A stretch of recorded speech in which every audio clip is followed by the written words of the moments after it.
So it is 6:35 on May 6th, Monday. This is a regular meeting of the Select Board. It is being recorded both on the Zoom and by Northwest Access. There is nobody on the Zoom that I can see right now. If folks want to periodically just look at that screen, if and when somebody hops on, we can do a sound check just to make sure that they're all good.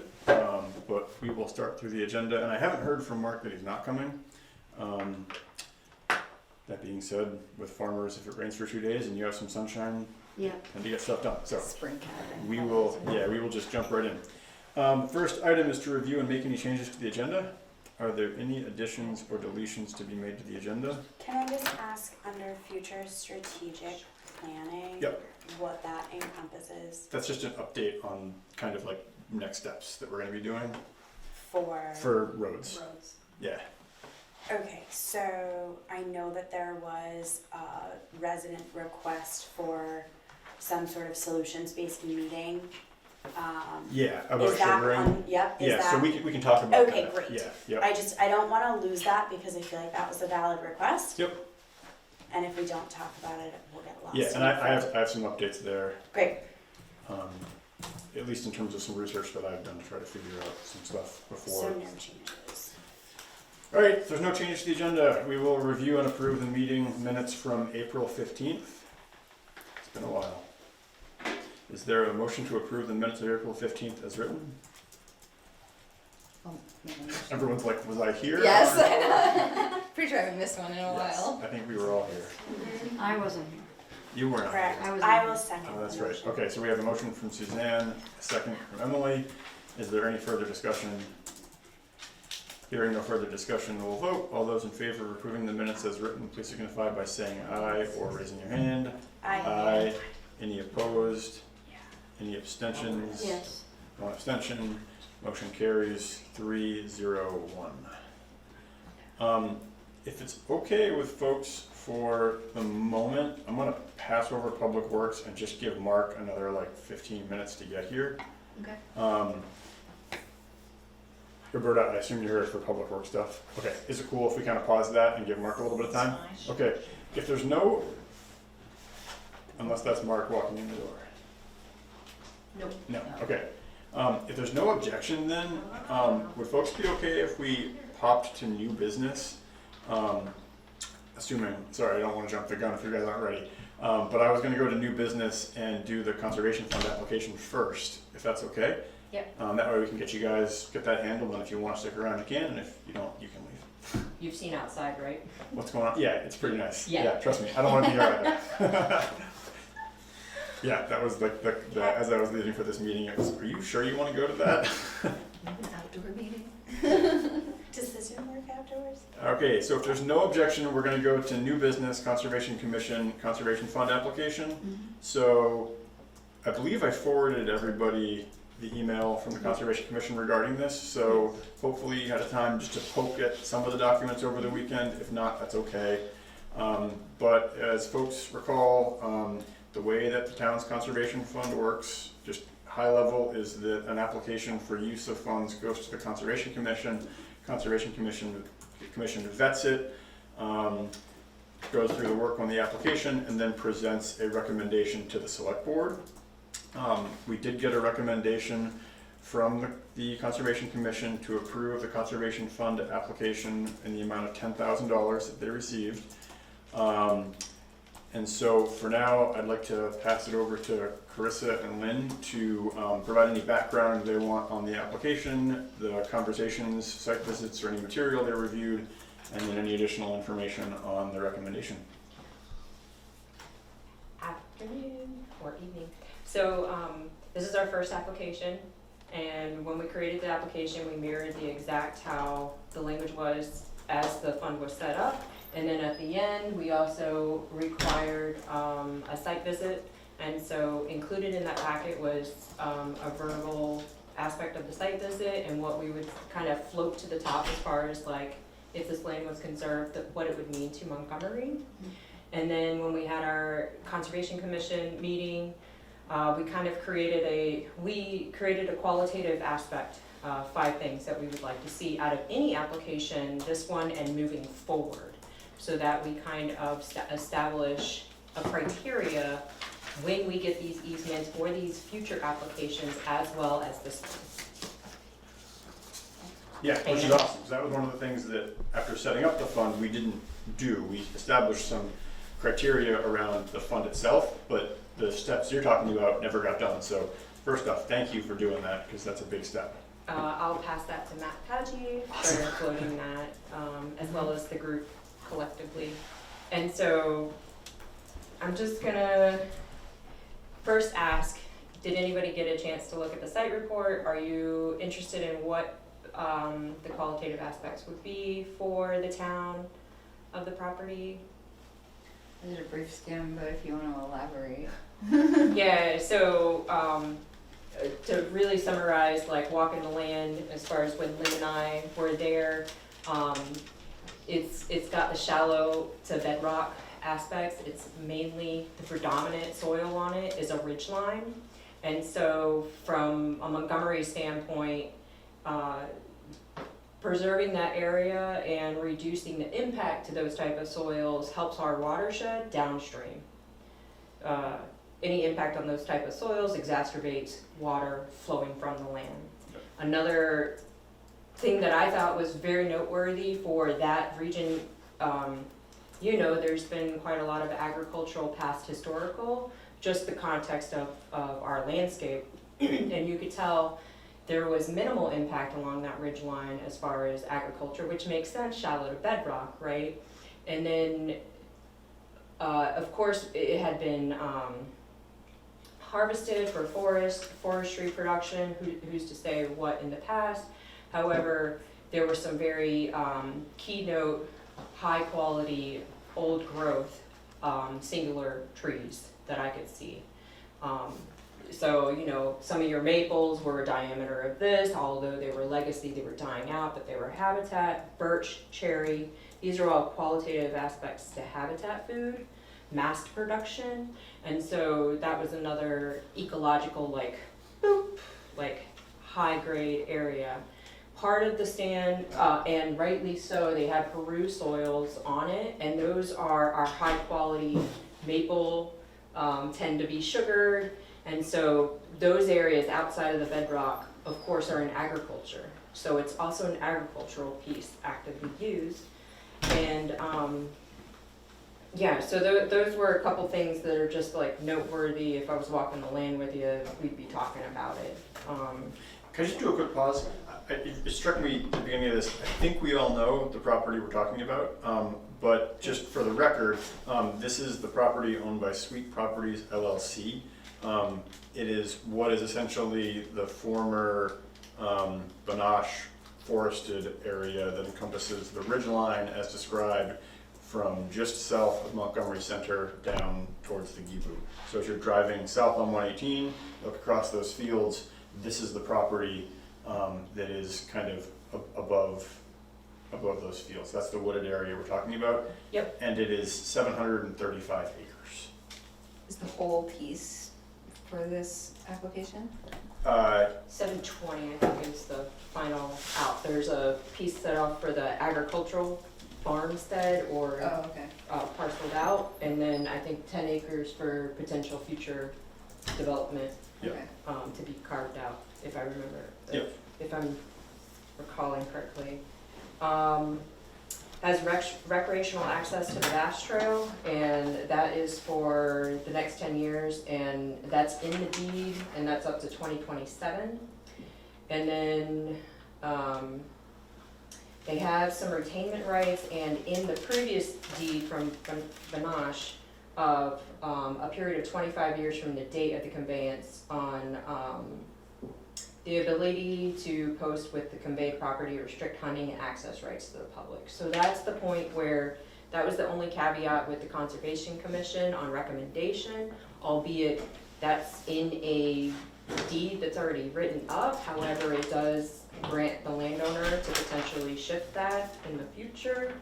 So just to be clear, that's a right reserved by the seller. So the Yep. current owner is not the one that we're talking about. So the seller retained the right to post and hunt on the property. And that's why, as far as public access goes, and saying, hey, could we have public access required through this easement? There is currently a deed restriction which has the prior owner legally having the ability to post the property.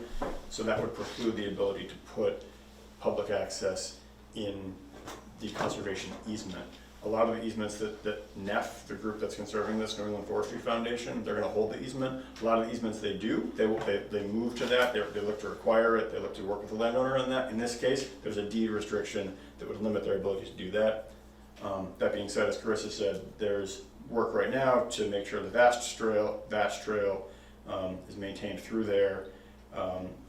And as far as I know, there's currently, it's not posted and there's no plans immediately to post it. Yeah, So it's it's just the- it's a retained right that they do have. The It's only not posting, go ahead, It's just not actively being posted or anything. not that I saw. I don't know if you saw. Yep. And then one other thing too is the property is majority of the property is being sugared. Mm-hmm. And so a lot of the funding from this is coming from the Vermont Housing and Conservation Board. And VHCB has different easement programs. The money coming from this program is specifically looking at sugar bushes. And one of the things that VHCB does recognize through this program is that because sugar bushes are actively used in an agricultural operation, there are instances where access control tends to be a little bit more of a priority in certain areas, certain times, than a completely wooded parcel with no ag infrastructure, just because of that infrastructure. For So sure. just wanted to put that out there. Sorry. Thank you. Much better than I could elaborate on. Okay, so going back to the Conservation Commission and the things that we were looking at from future on, weighing in on this, because we're just doing a recommendation to you all, was the ecological value, the watershed protection, the connectivity, the scenic value, and public access and recreation. And it kind of hits on all of those. However, we also wanted to do a caveat or a recommendation. And remember, we're setting a precedent here that the easement allow for non-motorized dispersed public access. However, you dig into it a little bit more, as we elaborate on, we have some restrictions there at this time. The application is asking for $10K, and it did have in the application the itemized aspect of where that's going to be utilized. And you know, in the discussion that we were having with the Conservation Commission, we're like, 10K, that's a lot, who's gonna be next on the application? And then they were talking about land value and everything else. However, these folks are making a choice to set aside land that could be cut up, parceled, what have you. We all know what can happen with land, so, yeah, we recommend it with that caveat on the public access. And I'm here for any other questions or thoughts or concerns. Awesome. And as Chris had mentioned, so the budget was in some of the documents, and so the 10 grand that we're looking at, that will be going towards supporting a portion of the stewardship endowment. That's money that the easement holder has to support monitoring the easement in perpetuity. The baseline documentation report, that's something that any easement has, which basically says this is the current condition of the property at day one, so there's a lot of field work, stuff goes into that. And then money would go towards the title examination, which is just part of the due diligence on any easement. So that's what the 10 grand that we'd fund would go towards as far as the project goes. The total project budget for this is $541,607. So 10 grand, while it's a lot of money, certainly is a very small part of the overall project budget. Anybody have any questions for Carissa or Lynn?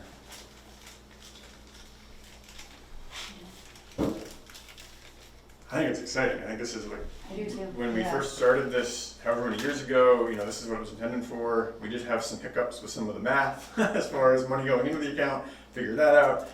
So it's great to see a project like this coming in, and you know, I think from a property location perspective in the town of Montgomery, I mean, this is like smack dab right in the middle of town, part of one of the largest unfragmented forest blocks that provides connectivity through that part of town. I mean, it's pretty important parcel.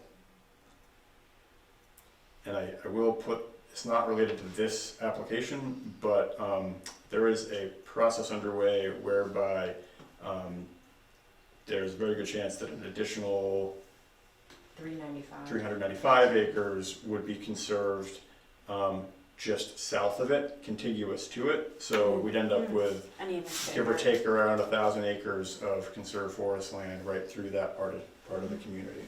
Wow. Yep. So any other questions or discussion? If not, we have a recommendation from the Conservation Commission to approve the Conservation Fund application for $10,000 to support the Sweet Property easement with the New England Forestry Foundation. Is there a motion to approve the application request? I'll make that motion. Great, thanks Leanne. Is there a second? I'll second that. Thanks Suzanne. Awesome. Any further discussion? Just a thank you for like the thoroughness with which you did all of this legwork. I'm trying to make your jobs easy. Yeah. By doing the diligent aspect. Yeah, Thank you. thank you very much. Hopefully, because you guys do so much. Awesome, well, if there's no other discussion, then we will vote. All those in favor, please signify by saying aye, raising your hand. Any opposed? Any abstentions? Great, motion carries. Thanks. Thank Do you guys wanna, Thank you very I will leave to you guys to circle back to Sophie and Dave and that crew and let them know. I can do that, yeah. Yeah. Thank you so much. Awesome, thank you. Thank Have a you. good evening. Thank you. Take care, guys. So, if it's okay, can we give Mark another 10 minutes, give him till 7, and then we can go to Public Works? Okay, because if we can, if it's okay, we can continue with new business. We do have members of the Town Hall Committee here, and so if we can continue with new business for now, we'll go to Town Hall Committee. So I don't think we actually have a rental contract and full fee schedule to consider, but there is some information that you guys wanted to bring to us for consideration this evening, I thought. Awesome. The primary thing we're looking to implement sooner than later is a $50 half-day use fee. And that will basically allow for more use of the building. Because right now we just have a full-day use fee and we have classes and workshops kind of as a fee. But there's been already many requests to use the building when something's already happening in the morning. And so I just want to be fair in terms of giving people the cost that they're like, yeah, well, I still want to get in there at noon and start setting up for my event the next day. So that's the main reason for that type of fee. Okay. And what's the full day fee, remind me again? 100. 100. Okay, and so what you're describing would be like, say, the prom wants to come in and set up starting at 1 p.m. the day before for the event happening the next day. They would have the $100 fee for Saturday plus a $50 fee for Friday. Yeah. And Sunday morning. And then Sunday, cleanup if they had that, cannot. okay. And not singling out prom, but So as it an would be example. $200 as opposed to $400. You'd be saving on either side to be able to have Yep. that set up. That makes sense. And then there was And then the other thing we're really wanting to implement right now is a cleaning deposit. Yep. There hasn't been one in the past, and we thought of ways to really encourage people to clean up after themselves. So we wanted to implement a $250 cleaning deposit that'll be held by the clerk, the town clerk's office, and it, what's that? I was gonna say it would be a check. Yeah, it's a check held by the town clerk's office, not cashed unless necessary. And then we give people, I put together a checklist of things that need to be done, not just for cleaning, but make sure all the doors are shut, make sure all the lights are off. Yeah. Just to help make it so there's no confusion about what's expected when you use the building and when you're closing up and finishing up your event. Okay. Can I ask a question about that? Yeah. If someone's running a class, like a half-day class, are they responsible for giving a $250 cleaning fee, or is this just for, like, specifically for larger events where there could be significant cleaning needed? Exactly. Specifically for larger events, like if someone were to want to host some sort of workshop that could cause potential mess or damage to the building, we can discuss that with them about what that would look like. But right now, this is really just focused on events where people are Drinking, dancing, Yeah, we're just, it eating. gets time to clean up and people are Right. kind of tired, not Yeah. wanting to, so. Okay, and so that would sort of be handled on like a case by case basis, but might be on the application and y'all would decide if it was a necessary component. Exactly, so it's gonna be primarily for events. Okay. People that are using the building weekly, regularly, I think there's good communication amongst those people and a good, probably, everyone wanting to keep the building clean, so it shows up that it's clean for you. But this is mainly for larger events that cause a lot of mess and or damage, potential damage to the building. Yeah.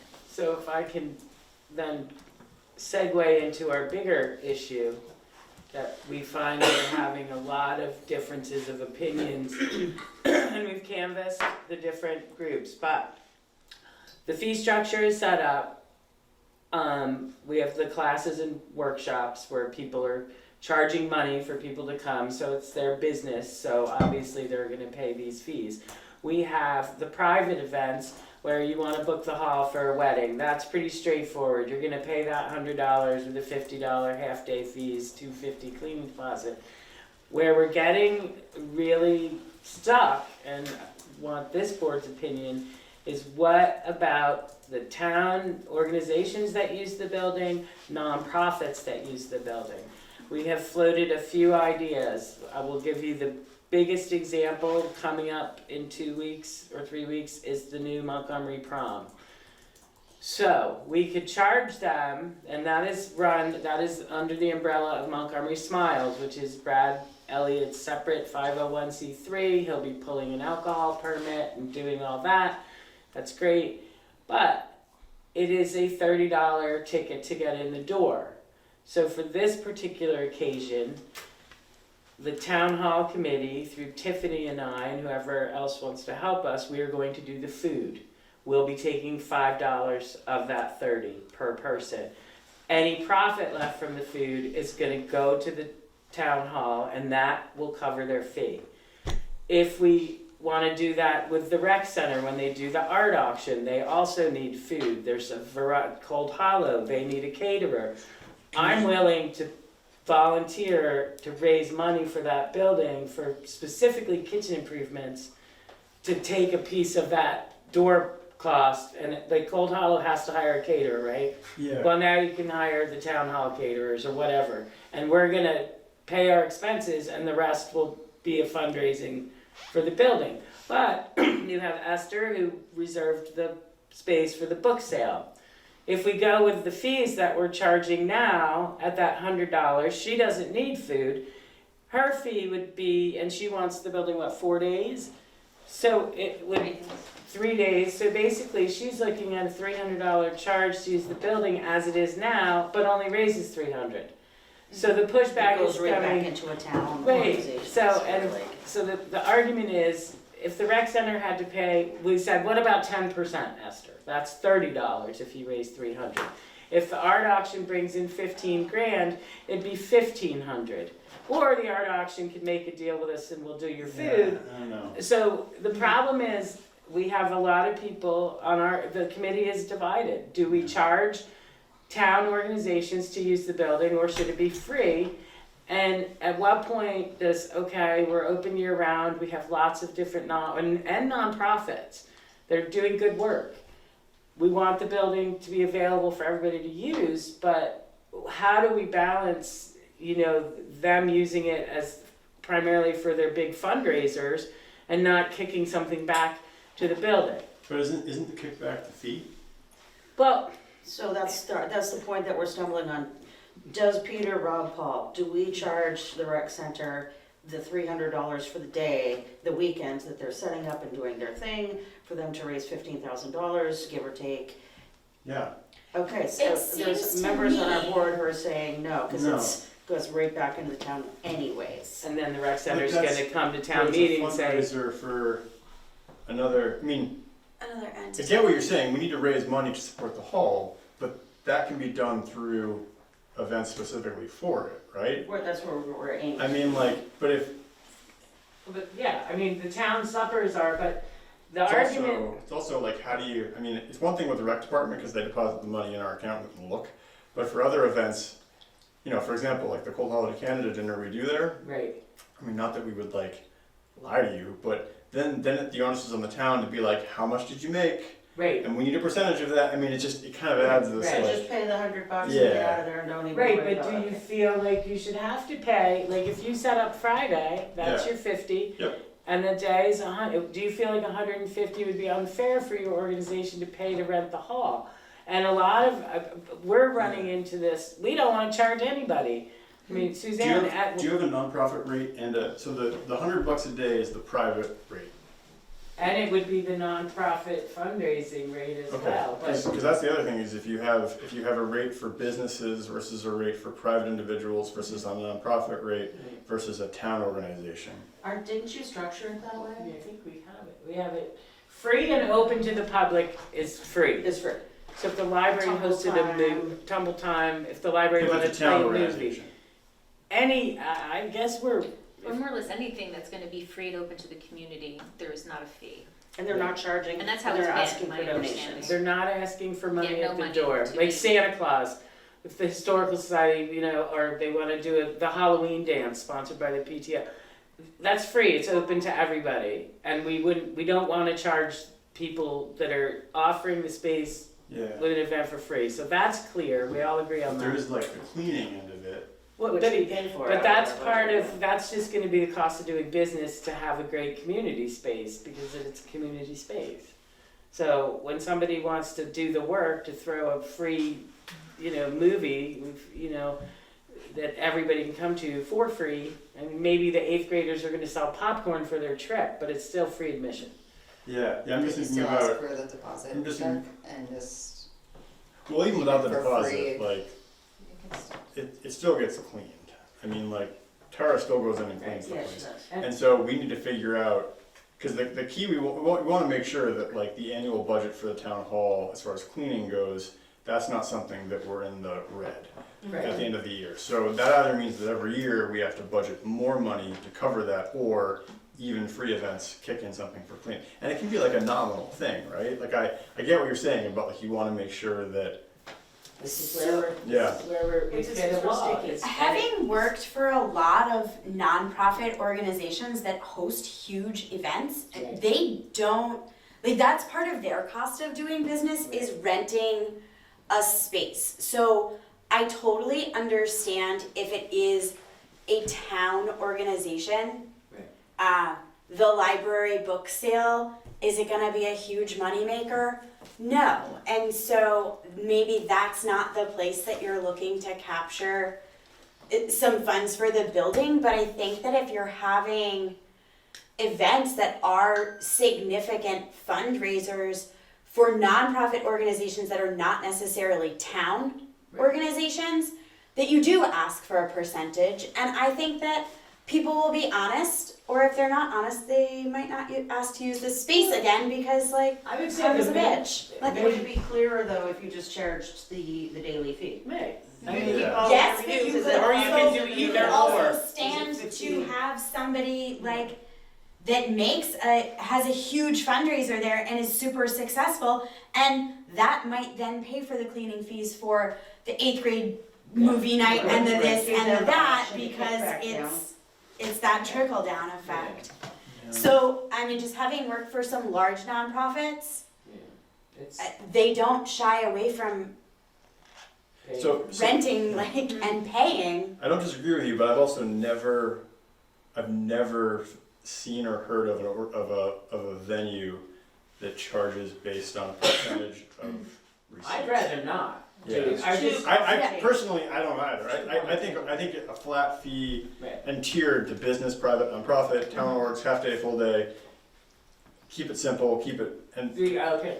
to the earlier thing about too, we're talking about, what was it? You'd get a request and you guys would kind of look at it and figure out how to handle it. Like, there's gotta be clear criteria. That's what I mean, we don't wanna get into Yeah, that. so because- like, it's. And that's what yeah. started us down the wormhole is, oh my God, look at the difference between the library sale and the art auction.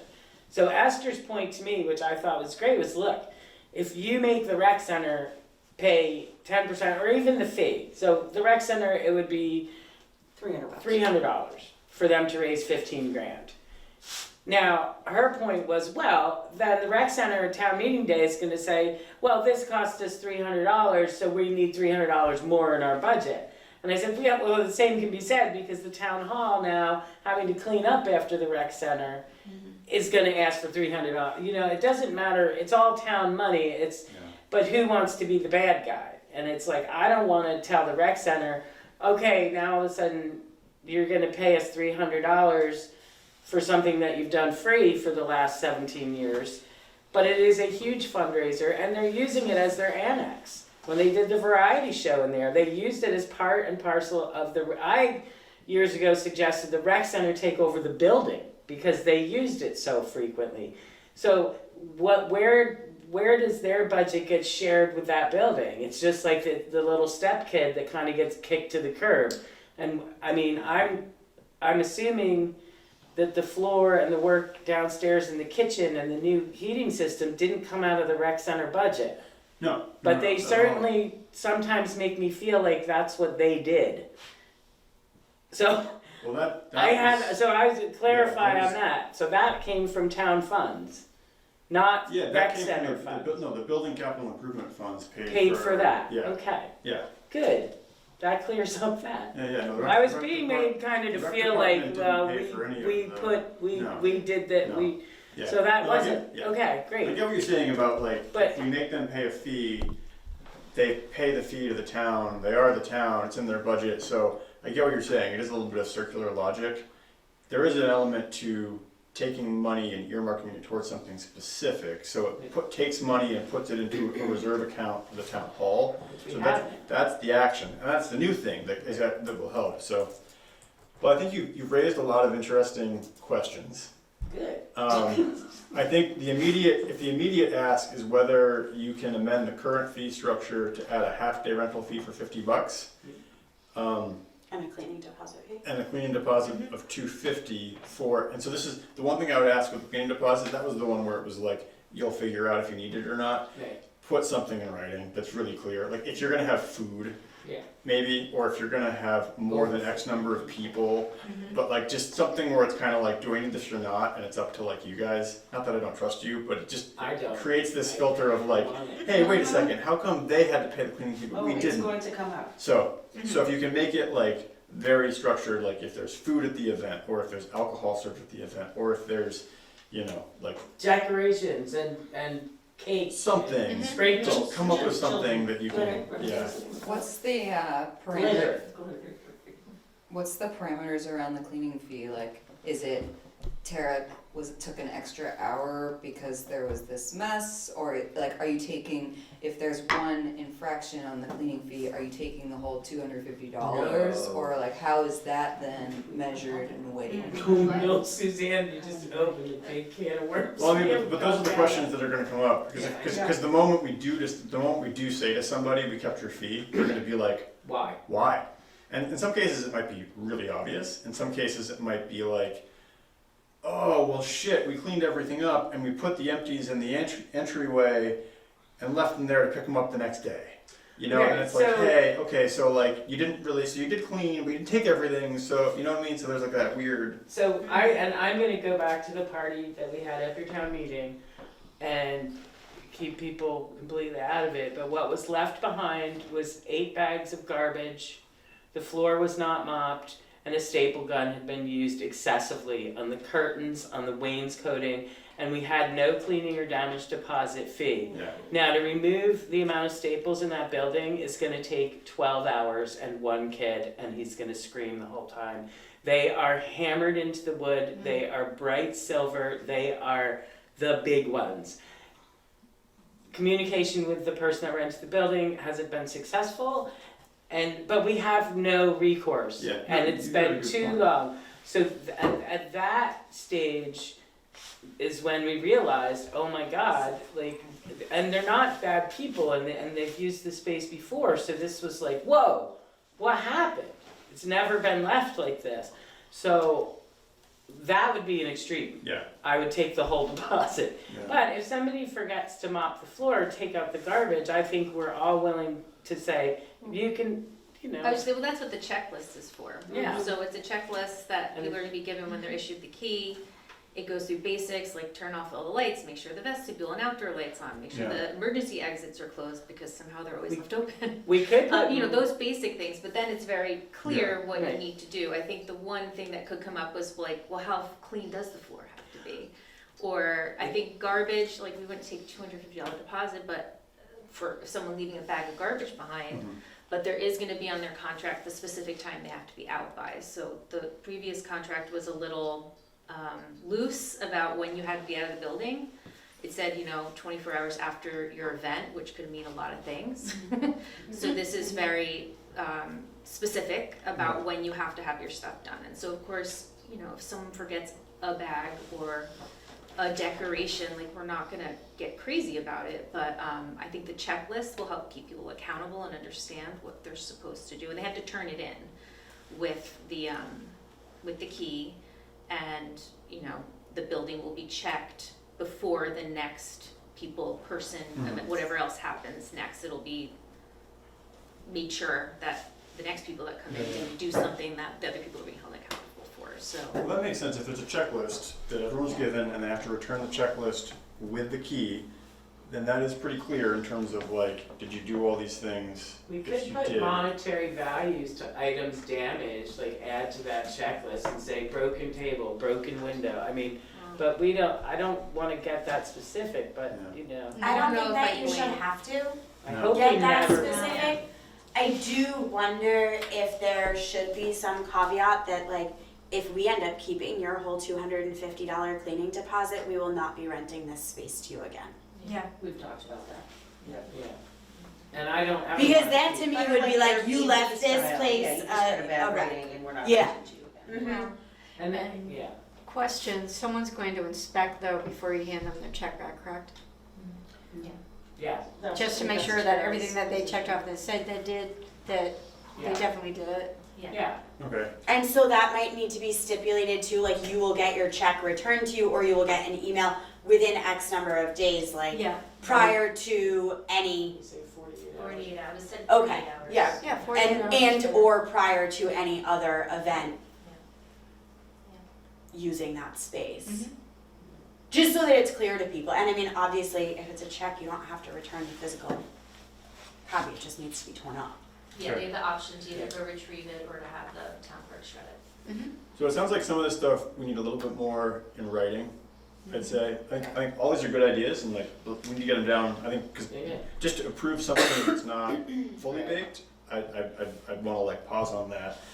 I think the $50 half-day thing, folks seem to be okay with that. That's fair. I entertain a motion to amend the building, the Grange Hall Town Hall fee schedule to add a $50 half-day fee.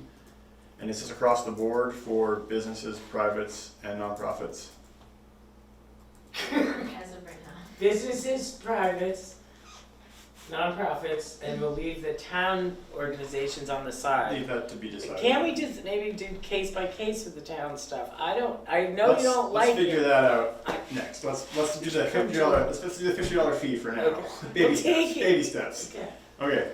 So the motion would be to amend the town hall fee schedule to add a $50 half-day use fee.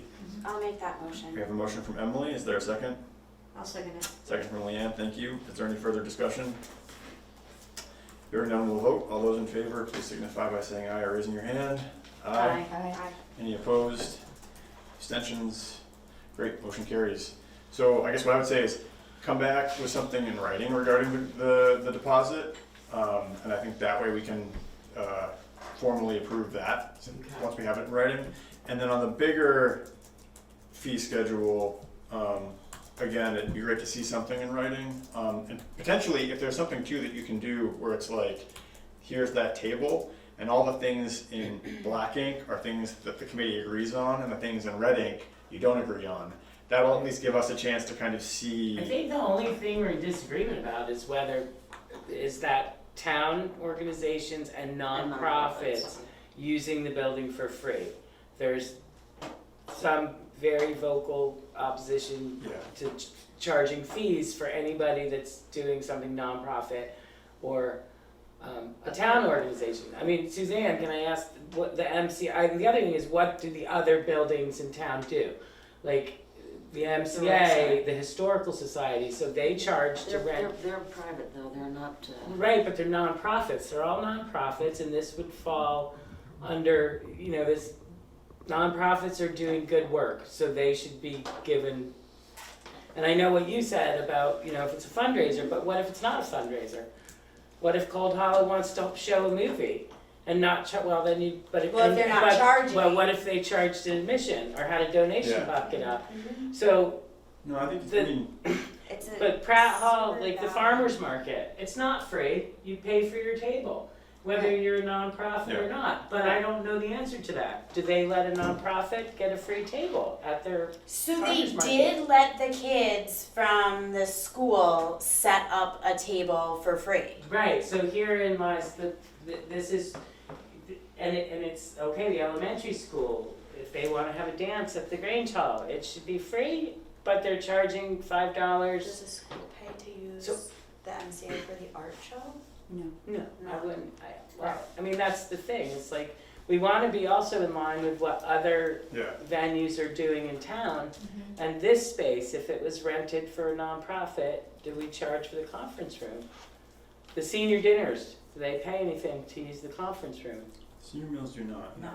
So- But they are technically an instrumentality of the town, the way it's set up. Right. I don't know. What's the? That's, so maybe just ponder that Yeah, amongst let's yourselves, chew on because that. that's the big issue, Okay, and probably the only thing we disagree on, I think, right? I think that's the big one. What's Okay. the hourly use rate for the town hall? There isn't really one. What's the Yeah. class, what's the private class fee structure then? That is, you guys came up with that. It was $80 for 6 sessions and $60 for 3 sessions. So $20. we came up with a that? section. That Yeah, was the in select the board fees, did. right? It was there already. It was. We haven't changed that. I don't remember that. Not I'm just that, thinking I'm not it's- saying we didn't, but I don't Maybe remember before it. you were even on the board. Yeah, I'll have to look it up. We talked about it. I remember talking that about it, I night. don't remember, yeah, but it's okay. Half the stuff that happens at these meetings, I forget. Okay, so in the interest of time, we're gonna keep moving on. Thank you, But thank you guys. The hourly class. Yeah. So I've given up hope on Mark showing up. So we're gonna turn to visitors now, and Roberta, apologize for the delay, but the floor is That's yours. okay. I just, as you know, I just want to express my concern about Hill West Road, and I'm sure other town roads, and what, Thank you. what Thank they, you. Thanks. We'll see ya. and what they look like. I don't know if you've driven up Hill West Road. I'm just saying it because I drive up it every day and I haven't had an opportunity since mud season to go travel all the other roads. But, there's a lot of washouts, there's a lot of vegetation in the ditches, and stuff is even starting to grow now. There's a lot of twigs and branches and trees that are all in the ditches, and it just looks terrible. We have gouges of berms, we have water or dirt running down the roads. And it just doesn't look good anymore, and it's not, it's not a pretty road anymore. And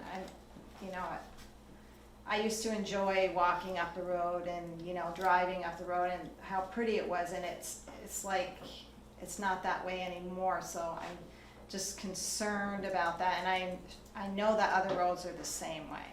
So I just wanted to be part of this future strategic planning for roads and have some kind of schedule of things when things get done, especially now in the spring when there's not a lot of vegetation. That ditches, I feel that every ditch in Montgomery should be cleaned out. We have culverts on our road that, there's driveways without culverts that are, the water's coming down the ditch if it's not already full of dirt, and it's coming on the road because there's no culverts, or there's culverts that are blocked on one end or the other. So I would just like to see a plan of what is getting done on all the roads, so that we don't have to have, one year we had somebody the town hired that chopped all the trees on the road, and they were like spears Yeah. coming out of the ditch, and it was horrible. Yeah. And now those trees are starting to grow back, and we have trees growing in the ditches now. Yeah. And it wouldn't take much, you know, it's just a lot of manual labor to get in there and cut all those trees and, you know, just clean up our roads and clean up our ditches. You know, if we don't have a backhoe or whatever that cleans out ditches, you know, we could hire, you could rent a backhoe and Yeah. clean out a ditch on the road and make them all look good and try to keep the dirt in the road instead of having it wash off to the sides. I mean, I don't know, Suzanne, you must have driven up there, you know what it looks like, especially once you get off the pavement, your first introduction to the hill it's a mess. Yeah. It looks horrible, and I just feel like crying sometimes, and we had the trees coming over our road forever, and I had to send an email, I talked to you, and then I sent an I did email. talk to Dave today about that Did tree. you get that tree down? Yeah. Yeah, I Me. saw it. Did Dave get it done He today? got it done today? They did, I know they he did it was- today, but he I was sent it, I had to concerned. send an email on Friday. I go, well, I did talk to Charlie over a week ago, and I Yeah. know other people have called about it. But I'm thinking that tree's gonna fall down Yeah. and it's gonna kill somebody. Yeah. So, and I feel like the only time something gets done if I sent an email, like across from your mom's, that ditch, it was overflowing with water last winter. And I go, if this freezes, I'm gonna end up in Marika's house, cause it's gonna go, boom, it's gonna be all ice. So I get to the bottom of the hill and I emailed the guys, and I said, somebody needs to clean out that ditch so that the water's not in the road. And obviously you know about it, cause there's a cone there. So, clean out the ditch. Yeah. And they went right up there and did it that day, and I'm thinking, okay, maybe I just gotta send an email. Could you please clean out our ditches? Yeah. Can you please cut the trees?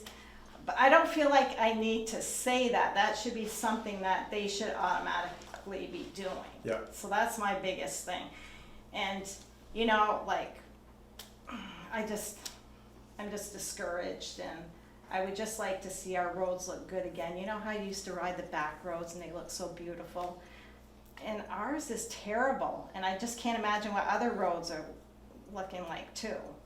I mean, are you on a back road? Pretty scary looking. And I've heard rumors about 58, and I just can't imagine, that being all over, and, people come to Montgomery because it's pretty, and, and there's a lot of, but the roads are terrible. People, our roads are terrible. I just feel bad about our roads, and I would just like to, and I was typing up this list, I was gonna send this long horrendous email, and my husband said, don't even send it, he's put me on a gag, and I said, well, I'm gonna go to the meeting then, Yeah. of this, so, and I've learned a lot just by listening to him, but I also know that there's basic things, there's no crown in our road at all, it is flat. So when it rains, the water either sits in the road or it's running on the sides, and there's rivulets or whatever you call them all down the road. Yep. So we need a crown, and there's big rocks on the side that could easily be picked up, with a grader or something, or, because if somebody hits those rocks, they're gonna tear the bottom of their car out. Yeah. Yep. And the roads, there's mounds of dirt in front of trees on the side of the road, mounds where it's been, pushed into the trees. So it's not pretty, and I know it's all gonna grow up pretty soon. And you're not gonna see it, or it might look worse. But, I just feel okay, you guys gotta get out there and get this stuff done, because this is a time when it's all visible, you can see it, or in the late fall before winter. I was praying last fall, because there was a long stretch of, okay, are they gonna cut those trees? Are they gonna take the trees off the thing? Yep. Might be really good. I'm hearing what you're saying. Yeah. It might be really good for us to touch base with Scott and Dave and Matt and get sort of their vision of what their spring and summer schedule So that's- is, this strategic planning, but then also to let people know what that is, because obviously your concerns, I'm sure, are mirrored by a lot of other people. And so if they knew, like, hey, as long as the weather is fairly decent, because I think we're always competing with Mother Nature and the rain and the whatever else may be dealt that's becomes emergent. But if people have an idea, like, hey, by the end of May, their plan is to do X, Y, and Z, then at least people Yeah. And put know. some- And put I some think comment it on eases yeah. that, like, And it wouldn't be a big deal, but it hasn't been done in the past. It hasn't been done for a long time. Yeah. Those ditches haven't been cleaned since they've been packed. Yeah. and so then I think the So- deferred maintenance so- takes longer. Right, But we because still need to know, like, hey, they're Right. coming. It's on their Right. radar. Like, it's part of the plan, right? Right, I would like to see a regular plan so that it doesn't get to this point where it's so bad, it doesn't look good. Like, I did a trip with my husband around Belvedere roads and it was amazing how it used to be for us too, they pick up all the stuff on the side of the roads. You know, any of the trees, there's branches like on Hill West, branches, there's huge trees in the ditches. There's vegetation growing up, it's just the whole road. And I know we're not the only one.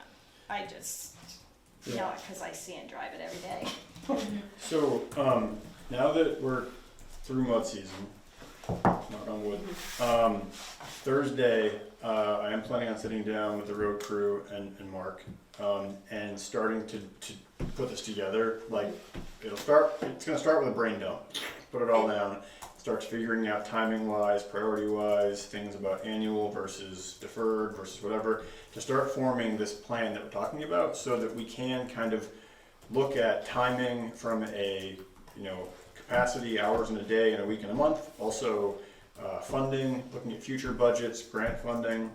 So that's what we're going to start to work on Thursday. I do know they have started to, so the ditch cleaning is something that we did budget for this year. They started on Black Falls Road, so they have started to do that work. Their plan is to get all the way around. So they are doing that. Dave is going to go back out and do the other pass with the grader before they put chloride down, so hopefully that will take care of the crowning. And the windrows, they're also trying to pick up, I think they've gotten them all off of Black Falls except for the two that are up by Mary's house. The what? The windrows, so like They push in mud season, Oh, yeah, if it's too wet to work with, they push it to the side. Totally. So now it's the case of getting the loader to pull it back. Yep. So they're starting this stuff, but to the broader point, like Thursday, we're going to start to sit down and put pen to paper and to come up with this plan with an attached budget looking over the next X number of months and years.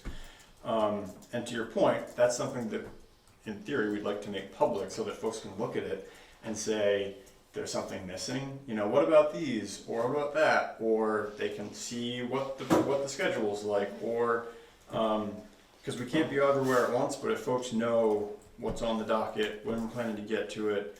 So we talked about doing that when Mark had first brought up this ditching proposal. Yeah. Was having it released like 2 weeks ago to give everybody sort of this timeline of like whose ditch was getting Yeah. addressed when. Something like, I don't know that any of the road crew guys or Mark particularly, Dave does it a little bit, but like I know that he tries to like put things up on Facebook about what he's doing today or what he's not. I don't know that Facebook is the right channel for that because you wind up with all the yip yap in the comments Yeah. section. But it's almost like Weekly either updates. one of them or somebody is a new assistant position or whatever needs to No, it be makes sense. releasing like Even a weekly thing a weekly update to the website that just says, hey, it's Right. the week of May 6th. This Yeah. week we're going to be here and there. Exactly. Okay. I'm trying to, I did start a list. Do you want me to just share it with you all? I can. Sure. Yeah, can you email it to us? Yeah, Just so we have it in writing? I have it. I just sent it to you guys. Okay, perfect. I had copied it over. And, like other things like riding around on the roads, like maybe once a week, doing a ride all through town and noticing that there's a tree down because oftentimes Charlie Carpenter would cut the trees on our road because nobody knew they were down. or, you know, and he can't do that anymore. And then, like, when we drive down the roads, quite often we have somebody that goes down really early in the morning. He has to go back home, get his chainsaw to cut the roads. Yeah, you know, and sometimes the trees are there for a while, or they're the sinkhole. Yeah. So that's another thing. We've had sinkholes where we've put sticks in there, and it's been there for 2 weeks before somebody comes and actually fills it in. So if you're riding around once a week, Yep. then you might notice that, okay, that tree's gonna come down, I need to take care of it, or that sinkhole needs to be filled, or there's water running down the road, because, Something happened or. yeah. Okay. All right. Well, like I said, we're going to try to start this planning effort this week. It's not going to be finished this week, but we're going to try to start that now so that we can get this together this spring, get it out for people to review, and then keep it as an annual. Well, I'm hoping they're starting now before the vegetation Yeah. grows. Well, they are starting the ditching That's now. my biggest thing. And I think with some of it, vegetation management is ditching. They're not going to go in and cut the little stuff. They're just going to rip it all Right, up. right, and then Um, there's a lot of trees that they Yeah. could move too, Yeah. but And- some of it, and I think if you did it on a yearly basis, it wouldn't be a big job. Yeah, well, yeah, I mean, When you- the ditch maintenance has been deferred Yeah, 7, 8 years, 9 years. I don't Yeah. know. Yeah. and it's, That's a long time. yeah, So, it's a long time. Okay, well, I appreciate you coming in and sharing everything with us. Did you guys get it, or did it send to you? I just wanna Let make me sure I had the see. right email, cause I sent it to the select board. If not, I'll go back and look. Yep, future strategic planning, Montgomery Road. Yep, Yeah, got it. well, that's just my list, I'm sure there's more. No, but it's always good things to have to add to the conversation. I So was doing it as I'm driving up the road. I will forward it That to is, everybody because Emily's like, I sent it to all the. yeah, our joint email account is some for. There it is. Yeah, I have. Okay, Okay, never got mind. it. Sometimes I get things and sometimes I don't. I do have, in regard to the roads, we noticed it last fall, but we did just notice it again. Literally, where my barn is, and you go in the middle of the road, there was a hole. And we looked down and we were like, oh, and then we put a stick down and it went like 3 feet. So we're thinking somebody's gonna come down the road, and there is a culvert there, Oh. or it looks like there was a culvert there. And you can't miss, it's only like this big, so you really have to just stop and look in the middle of the road. But like Peter was saying, what if somebody's coming down the road and that thing gives way? Or is their car gonna fall in? I mean, it seems like it's really solid and that's not gonna happen, but Yeah. so, Well, It's I'll make a washing note. away I'll make a note because to it's happened. tell Scott about it. yeah, Yeah, because some of these things are something where like if they even get with it now. even with a daily ride around, like some of these things you just don't see No, unless you you're standing wouldn't, there. you So wouldn't see it, cause But it's maybe all there should be a little place where you can link. exactly. Say there's a tree Yeah. down on, Yep. like, Something Yeah. to send in. or So there's a With, sinkhole on the there website was. with like Yeah. a weekly projection of what's coming, maybe there's a button to like send a concern. Yeah. or an Okay. email address. Yeah. Okay. Okay, Cool. Thank you. thank you. Thank you. Have a good evening. You too. So I want to get back to your question earlier about the request we had specifically to address the impacts of sugaring. Yeah. So I started by trying to figure out essentially how many operations that we can figure out exist in town. Yeah. I was able to count 25 operations in town that have any significant size to them. Mm-hmm. The thing about them is that they are located all over town. There's some that are like the very, very end of a road. There's some that are right on a state highway. So from an impact perspective, like just I think everybody already understood this, but like it's all over the board. My next attempt is going to be to try to get addresses for all these people together, because I think the plan is to still have a conversation about this, and as we talked about last time, we'd like to invite sugar makers to it, again with an idea that this is not a blame game, it's more of a constructive conversation to talk about what they're seeing, what their things are like, and you know, solutions that we can all work together on. But to your point, I don't have the distribution list for this yet, and so that's my next step there. We had talked about trying to do this at the second meeting in May. If I can get this distribution list together in the next couple of days and letters out, we might shoot for that. If not, we shoot for the first meeting in June. If you wanna like send half of them over for some help with that, I have office hours on Wednesday. Okay. You know, A lot of these I probably have, to be honest, because a fair amount of these are my clients. But it's just a case of cross-checking. I was wondering with sweets, I didn't feel it was relevant to the conversation necessarily, but they're up at the top of Hill West. They don't pipe out their syrup that I know of. I don't think an easement would have any effect on this, but would they, I've always wondered, like, couldn't they pipe it just right to 118 across Mercy's field there? If they're down that backside, like. I don't know. In theory, yes, but it also depends on geography of the tubing infrastructure and where things go and having to pump. But it's all good questions, because I think some of this is going to come down to, like, you know, like you look at what Jordan did on Amadon. Like, I'm curious to get his take on, like, what did that cost you and how did that impact your bottom line, and what were your roadblocks there, and because, like, you know, there's things that these folks can do, and, like, you know, the economic investment is going to be across the board as far as, like, well, for one guy it's easy, for the next guy it's going to be next to impossible because there's a mountain in the way, right? Right. You know, you look at, like, Mayott's old operation at the end of Enosburg Mountain Road, which they come out this way with the trucks because they have to, but, like, there's no way they're getting a pipe from all the way up at the end of Enosburg Mountain Road down West Hill, all of it. It's not going to happen. No. Right. So then it comes down to questions of, like, can you RO it up there so you're traveling less? How many trips are you taking in what size trucks? And so those are the kind of things I'm hoping to talk about to get a better feel for everybody in terms of, like, here are the challenges, here's the solutions, here's what they look like, here's what, you know, because there's, you know. So anyway, haven't forgotten about it. We will keep going with that conversation. Right now I'm just trying to get a feel for who do we want to have in the room and make sure they know about it. Well, right, and I think that there's obviously a need to put this distribution list out to the sugar makers, but it also needs to be widely advertised, I think, to the community. Oh yeah, for sure. Because for there's sure. a lot of people that have requested, Yeah. you know, Yeah. solutions oriented No, we- work be done, and so I think it needs to, like, there needs to be enough notice, and so we would. I wonder if shooting for, you know, the next meeting in May is too close. I mean, if I could get the letters out Wednesday, Mm-hmm. a week and a quarter. I mean, maybe, but, like, at this point, realistically, it's probably going to be June. Yeah. But agreed. Like, when we do schedule this, we'd want to put it out there publicly.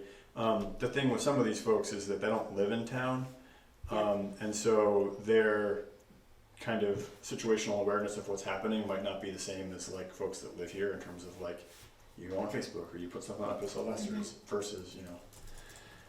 So anyway, we'll keep working on that front. There are no other updates right now on Public Works just because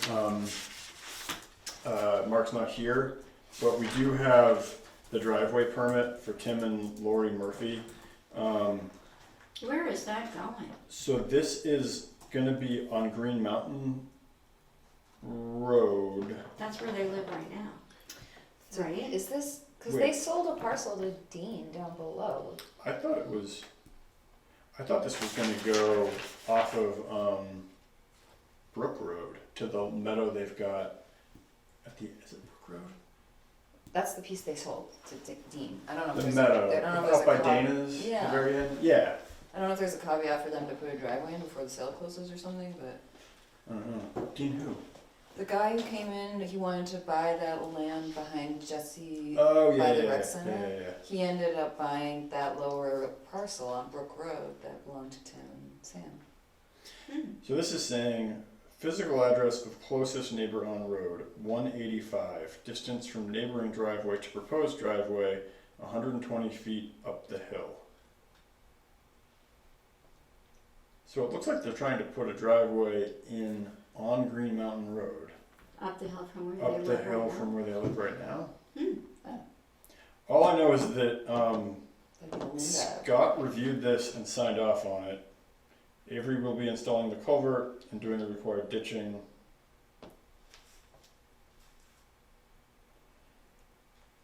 Yeah, so, I mean, Scott signed off of it, and it's been approved by him.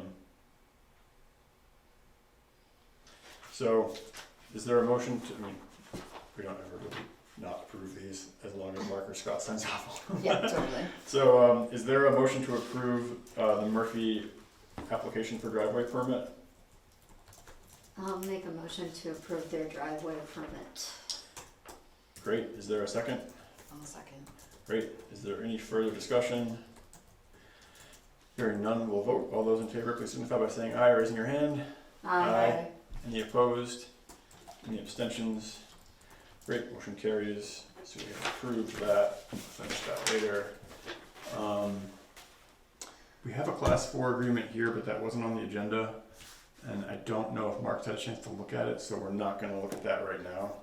I had one more thing, I forgot it at the beginning when you asked for new business. Yes. This is how far removed I have become from that position that I was appointed to review warrants. I can't, I just do not have time, but I did find someone who's willing to do it, so is that something that needs to be like warned in a meeting, or can I? Yeah, it would be, so we will, can you just draft a really simple one-page letter that says, I'm resigning from the financial control officer position? Thank you. And give it to us? Yes. That will formalize it, and then we can do the appointment at the next meeting. Okay, I will Okay. do that. Alright, great. I thought I could squeeze it in, but I just can't. Yeah, that's fine.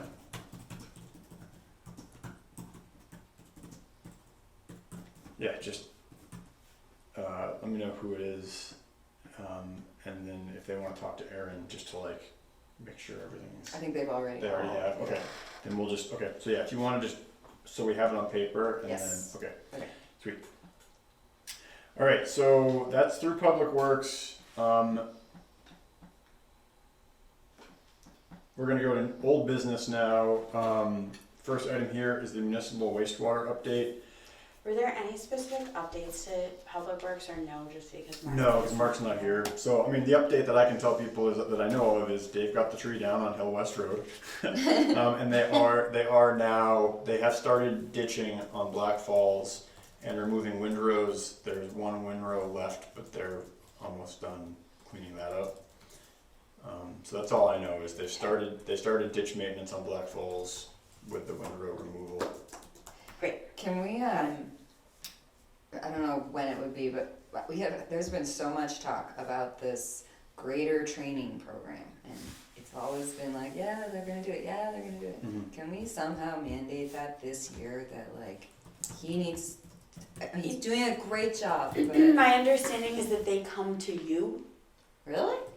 That was like, I looked into it a while back, and it wasn't like you go, it was like a we come. Probably so they can have you operating your own equipment, so I you get think. to do it. But I will ask, I'll bring it up And Thursday. so Mark Part had of said this. that he was going to look into scheduling that because it was like something that he had to do through VTrans. Okay. So that would, I think, need to go back on his. Maybe that's Radar? something we can try to I will, really nudge. I'll bring it up Thursday when we Okay. sit down. Okay. Yeah, I will bring that up, yeah. I'm gonna put that on here under future strategic planning. Yeah, and even broader, I'd say, just in general, other training opportunities that we wanna factor into that. 'Cause, Yeah. you know, it's not just about planning the work, it's planning training, it's planning equipment needs, it's planning all that kind of stuff, so. All right, so old business, municipal wastewater update. So first item here is a letter to the board from Chris Patullo. We received this on April 22nd, I think is what it was stamped. I realize now at the bottom of the letter, Chris had said, I asked that the concerns raised in this letter be placed on the agenda and addressed at the April 29th select board meeting. Please advise accordingly. we didn't have an April 29th select board meeting. I put it on this agenda just because this was the first agenda since we received the letter. And seeing this now and realizing that Chris isn't here or online, I'm thinking that he didn't see the agenda. So I will reach out to him independently to kind of talk to him about this, but I do just want to run through the things that he brought up here just for the record. So, did folks see this letter? No. Okay. So, he wrote a letter that says, "Dear Select Board members, would you be kind enough to advise the townspeople of Montgomery as to the following? Given the substantial change in the scope of the municipal sewer project from the projects proposed to and voted upon by the townspeople, now that the village plan has been deemed infeasible, semicolon, is the town now statutorily, equitably, and or ethically required to re-examine the legality and constitutionality of the project before any additional action is taken, specifically as to," and then he lists 5 questions. The first question is whether the change in scope being so substantial, these are his words, whether the change in scope being so substantial, comma, in and of itself, comma, nullifies the previous vote in favor of the original project, comma, and requires a new vote with the now proposed plan that excludes the village. So this first question gets at I assume he's talking about the bond vote, the previous vote in favor of the original project. So that is the bond vote. I did get attorney's opinion on this, and I do have a letter from our attorney stating right now that the reduction in size and scope of the town's proposed wastewater project does not require the voters to reauthorize the issuance of general obligation bonds or to legally affirm the continuation of the project in any other way. The article adopted by the voters on July 7th set the maximum amount of the town bond issuance at $11,724,000. By the language of the article, the voters also approved and limited the purpose of the bonds to financing the costs of constructing a public wastewater collection and treatment system. So we've got, I've always said this to people when they've asked, but we now have an opinion from our attorney that as far as the bond vote goes, there is no issue with that given the reduction of scope in the project. Okay. We were never going to borrow $11 million anyway, so again, it was kind of a limiting amount.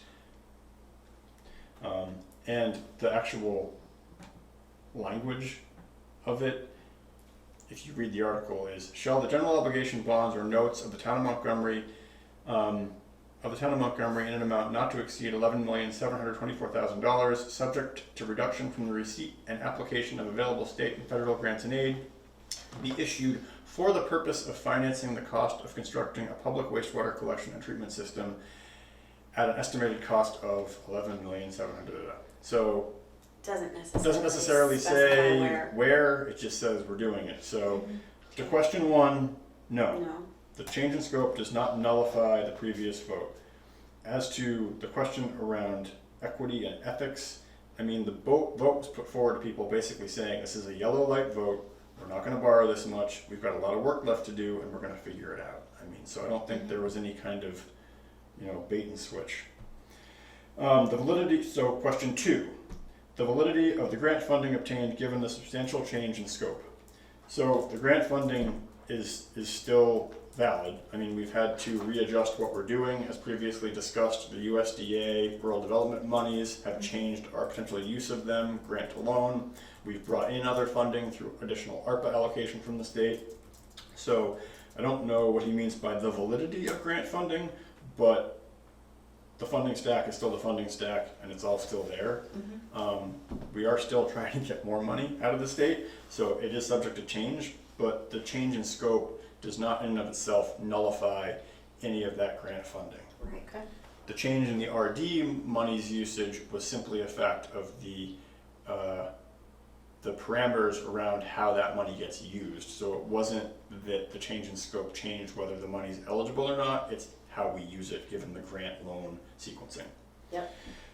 Question 3, the validity of the bonding obtained given the substantial change in scope.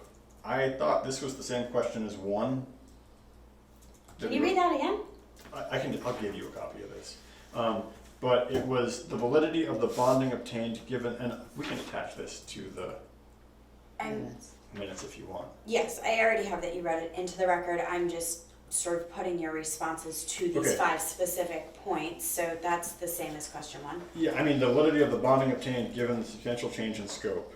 As previously addressed, the bonding authority is not changed, it is still completely legal and valid. Fourth question, the feasibility of anticipated additional funding given the substantial change in the scope. I don't know exactly what the question's getting at here, the feasibility of anticipated additional funding. I guess we don't know whether we have additional funding until we get it.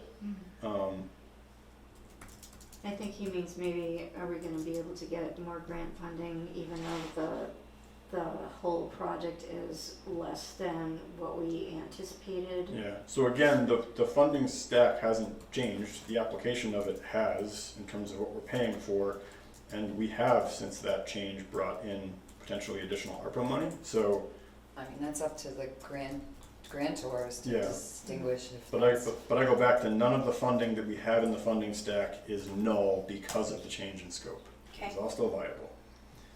And 5, the reshifting of the financial burden to those affected given the substantial change in scope. So there is a change in the actual numbers themselves as it relates to what the annual debt service and O&M costs are, but those all reduced proportionally to the size of the project. So it's not like we're having this overarching cost, we lose half the project, the cost stays the same, and it's all borne on this one group. With the reduction in the scope of the project, the reduction of cost happens, and that, therefore, the reduction trickles down to what the user fees would be and the debt service is gonna be. Am I describing that right? Yep, Yeah. So it's all proportional. it's all proportional, and we still are using that 1% of MHI as our target of affordability. Yeah.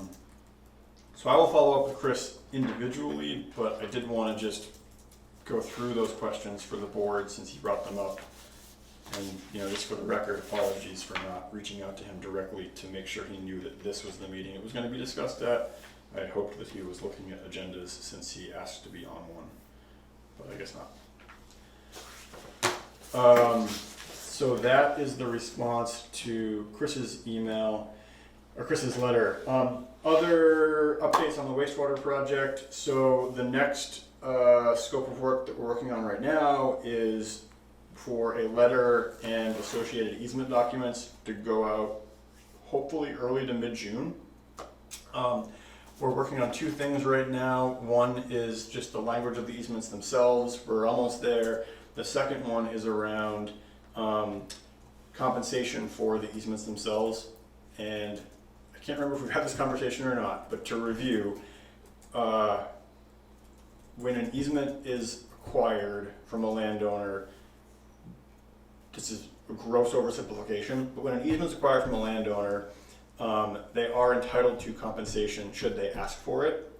And so what we're getting done is essentially a appraisal of the value of the easements we're looking for, boiled down to basically a per square foot value. That way we can use that as a multiplier for everybody based on the easements we're looking for, whether it's 35 square feet or 3,000 square feet, given what we're looking for, that number would come into play. The plan is with these letters to send that out as part of the easement documentation and ask, essentially saying, look, as XYZ, you are entitled to compensation. Here's the formula we used. Here's the compensation value we've determined is fair. We would ask that you convey the easement free out of the goodness of your heart and the fact that it all comes out of the project costs, and so it all affects the overall cost of everything, but you are entitled to it, and that is what we've come up with for the compensation value. We have talked about some other kind of potential things to do around that to incentivize people to get this done early. We're still working on that, but long and short of it is the appraisal of the easement value is being done now to get those numbers to go out with the letter and the easement paperwork, again, hoping for some time by mid-June. Do we have the capital to pay all the easements if everybody's like, I want compensation? So we need, that's what we're trying to figure out Okay. right now, is what is this? What would this actually cost if we Okay. did this? Because I honestly don't have any idea what a per, is it $1 a square foot? Yeah. Is it 50 cents a square foot? I don't know, to be honest. So that's what we're trying to figure out now. But we have contacted 2 different companies that do this. Like, that's what they do for appraisals. They specifically do public utilities, and not just like the power plants themselves, but if the co-op is putting an easement through your property, the co-op does the same thing. Right. So anyway, that is the current state of play for the wastewater project. On the streetscape project, the update there is that on Thursday, the engineers got us what they're calling the conceptual design. We've looked at conceptual designs before. This is a conceptual design which has everything that VTrans needs to provide feedback. So that's what I emailed out to everybody last week. That has been posted to the website. Now is the comment period, and so folks are welcome to reach out with questions or feedback.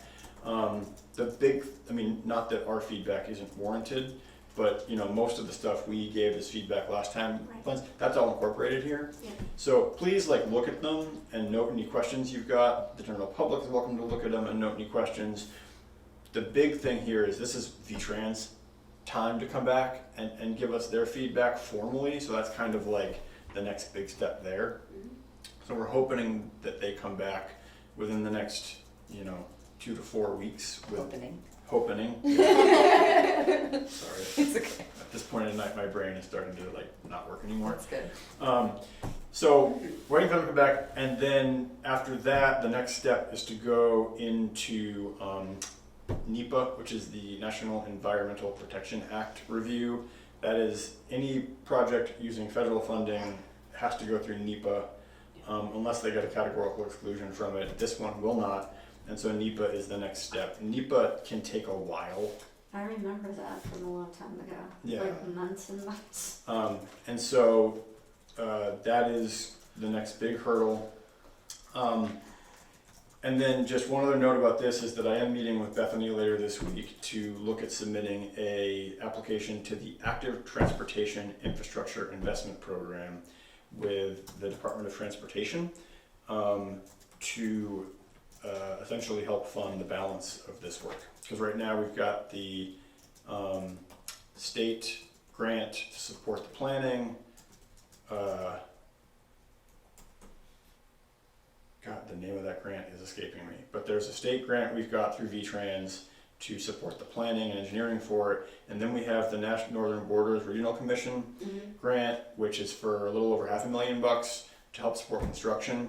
We're gonna need more money. And so now that we have these plans together, we can now kind of go look for more money based on some of the new proposed estimates we're looking at. So that's the plan there. Those are the updates on the streetscape work.